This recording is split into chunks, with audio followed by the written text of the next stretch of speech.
सभी को नमस्ते। आज एक ऐसे वीर योद्धा के बारे में बात करने वाले हैं जिसका जिक्र इतिहास के पन्नों में इस तरीके से भुला दिया गया है जैसे उन्होंने हमारे देश और हमारे देश के लोगों को बचाने के लिए, हिंदुओं को बचाने के लिए कभी कुछ किया ही ना हो। जी हाँ, आज हम ऐसे ही एक वीर क्रांतिकारी की बात करने वाले हैं जिनका नाम है गोपाल चंद्र मुखर्जी। पश्चिम बंगाल के रहने वाले गोपाल चंद्र मुखर्जी, जिनको गोपाल पाठा के नाम से भी जाना जाता है। पाठा उनको इसलिए बोला जाता है क्योंकि वो मीट का कारोबार करते थे और मीट का कारोबार करने वालों को बंगाल में पाठा के नाम से जाना जाता है, इसलिए उनके नाम के पीछे गोपाल पाठा लगा दिया गया है। ये बात है 16 अगस्त 1946 की, जब मुस्लिम लीग जो है वो पश्चिम बंगाल में हिंदुओं के ऊपर अत्याचार कर रही थी। जेनोसाइड वहाँ पे हो रहा था हिंदुओं का, और ऐसा बोला जा रहा था कि मुस्लिम लीग जो है वो पश्चिम बंगाल को पाकिस्तान में मिला देना चाहती थी, क्योंकि भारत और पाकिस्तान का विभाजन होना था और मुस्लिम लीग नहीं चाहती थी कि पश्चिम बंगाल जो है वो भारत का हिस्सा बना रहे, और पश्चिम बंगाल को वो एक तरीके से पाकिस्तान में पूरी तरीके से मिला देना चाहते थे। जोहराबाई जो मुस्लिम लीग के अध्यक्ष भी थे और साथ साथ पश्चिम बंगाल के उस टाइम पे मुख्यमंत्री भी थे, उन्होंने जो है वो ऑर्डर दे दिया था मुस्लिम लीग के सदस्यों को या फिर मुस्लिमों को कि जहाँ पे भी आप लोगों को काफिर दिखे, हिंदू दिखे, उनको मारो और पूरी तरीके से इस जो है एरिया को हिंदुओं से मुक्त कर दो, और तब जब यहाँ पे सिर्फ मुस्लिम रहेंगे तो हम इस हिस्से को क्या करेंगे, पाकिस्तान में मिला देंगे। तो इस तरीके से उन्होंने प्लान को अंजाम दिया। हजारों लाखों महिलाएं, हिंदू आदमियों को दो हिस्सों में जिंदा उनके परिवार के सामने इंसानों को दो हिस्सों में काट दिया गया। लड़कियों के साथ, महिलाओं के साथ बलात्कार हुआ, जबरन लोगों से इस्लाम को भूल कराया। तब गोपाल पाठा, जो कि एक छोटी सी एक पार्टी भी चलाते थे जिसका नाम था जातक वाहिनी पार्टी, तो उसमें 600 से 700 सदस्य थे उस टाइम पे। उसमें पहलवान ज़्यादातर कुश्ती जो करते थे, ज़्यादातर ये सदस्य थे। तब उन्होंने जाके इन लोगों को इकट्ठा किया और बोला कि अगर मुसलमानों ने ये सब नहीं रोका तो हिंदुओं का जो है पूरी तरीके से पश्चिम बंगाल से खात्मा हो जाएगा और हिंदुओं को मजबूरन अपने घर जो है वो छोड़कर जाना पड़ेगा और हिंदू औरतों को अपनी इज्जत और अपनी जानें गंवानी पड़ेगी। तो उन्होंने जो है वो लोगों को इकट्ठा किया और बोला कि जिसको हथियार चलाने आते हैं वो हथियार चलाए, जिसको डंडे चलाने आते हैं वो डंडे चलाए, जिसको गोली चलानी आती है वो गोली चलाए, तलवारें चलाए, जिसको जो चलाना है चलाए। अगर वो एक मारेंगे तो हम उनके 10 मारेंगे आदमियों को। इस तरीके से उन्होंने अपने लोगों को इकट्ठा किया और सिर्फ 3 दिनों के बाद ही जो कम से कम 10,000 हिंदुओं का आंकड़ा सामने आता है कि 10,000 हिंदू जो है वो मुस्लिम लीग ने मार दिए थे पहले 2 दिनों में। तब जाके गोपाल पाठा इकट्ठा होते हैं और वो डिसाइड करते हैं कि अगर हमारा एक आदमी मरेगा तो हम उनके 10 मारेंगे। तब 3 दिनों में ही गोपाल पाठा और उनके 600 से 700 लोग उन हजारों मुस्लिमों के ऊपर इतने हावी हो गए कि जोहराबाई को जबरन पुलिस को बोलना पड़ा कि आप लोग जाके कार्रवाई करो, आप लोग पश्चिम बंगाल में जाकर शांति स्थापित करो, नहीं तो जो है वो मुस्लिम मारे जाएंगे। क्योंकि अब हिंदू जो है वो 500-700 हिंदू हजारों लाखों मुसलमानों पर भारी पड़ रहे थे। तब जाके पुलिस ने जो है वहाँ पे एक्शन लिया और लोगों को बोला कि आप लड़ाई झगड़े मत करो। पुलिस ने वहाँ पे कार्रवाई की तो काफ़ी टाइम लगा शांति स्थापित करने में और इस तरीके से हिंदुओं का जेनोसाइड जो है वो रुक गया। इस बीच बहुत सारी चीज़ें ऐसी हुई है जो इतिहास में जिसका जिक्र हमें नहीं मिलता। गोपाल पाठा उस टाइम पे महात्मा गांधी जी से मिलने जाते हैं और क्योंकि महात्मा गांधी जो है वो अहिंसा प्रिय व्यक्ति थे, वो उनका मानना था कि हमें जो है वो डंडे नहीं उठाने चाहिए।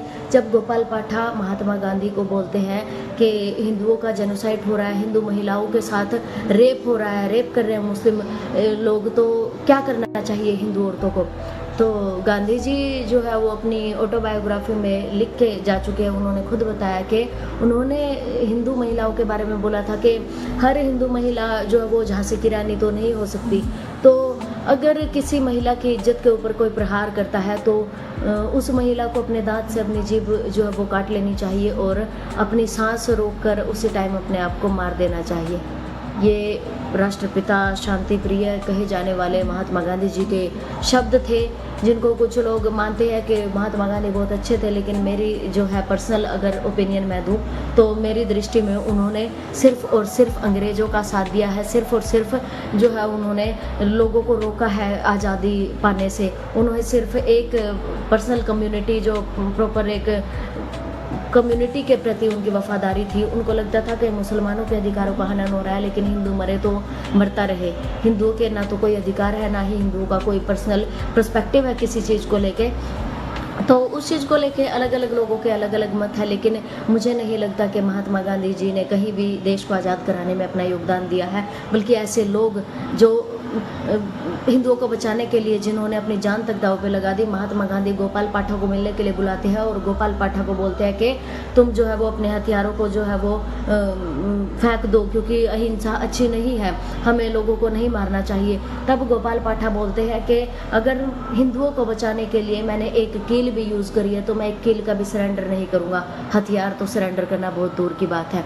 गोपाल पाठक सीधा सीधा गांधी जी को मना कर देते हैं कि आपको जो करना है कीजिए, हम अपने तरीके से अपने लोगों की रक्षा करेंगे। वहाँ पे गोपाल पाठक गांधी जी का विरोध करके निकल जाते हैं। तब भी गांधी जी जो है वो अहिंसा प्रिय है, और जो जिनके अंतिम शब्द जो बोला जाता है हे राम उन्होंने बोला, तो कहाँ पे उन्होंने अपने लोगों के प्रति वफादारी दिखाई। पाकिस्तान को बनाने में सबसे ज़्यादा योगदान गांधी का ही था।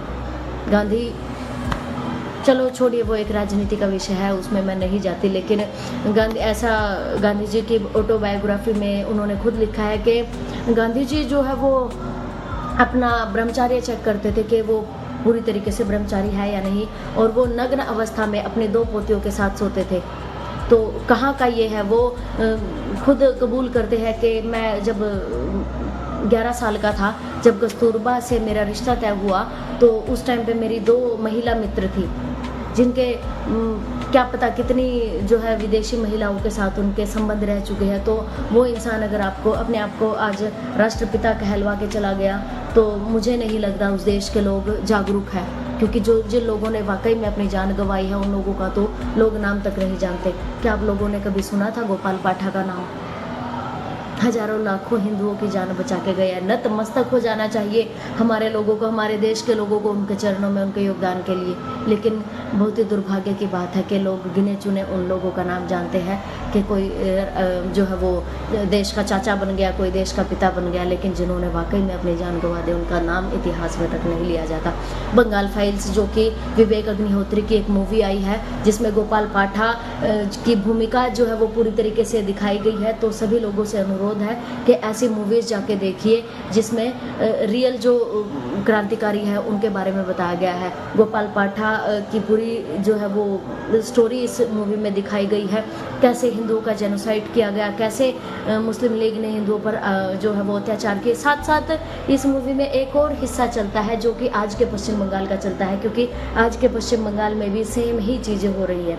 तो एक हिस्सा जो ये दिखाता है कि पश्चिम बंगाल में 1946 में क्या हुआ था, और एक हिस्सा साथ साथ ये दिखाता चलता है कि आज भी हिंदुओं का जेनोसाइड हो रहा है पश्चिम बंगाल में। मुर्शिदाबाद में हजारों हिंदू प्रताड़ित हो चुके हैं, उनके घरों में ज़बरदस्ती जो है वो ये मकान बिकाऊ है के पोस्टर लग गए हैं। वहाँ पे आज भी हिंदू निकालने के लिए लोग मुस्लिम लीग, सॉरी आज के टाइम पर मुस्लिम लीग तो नहीं है, लेकिन मुस्लिम जो कम्युनिटी है जो एक पूरा जोर लगा रहे हैं कि हिंदू वहाँ से निकल जाए।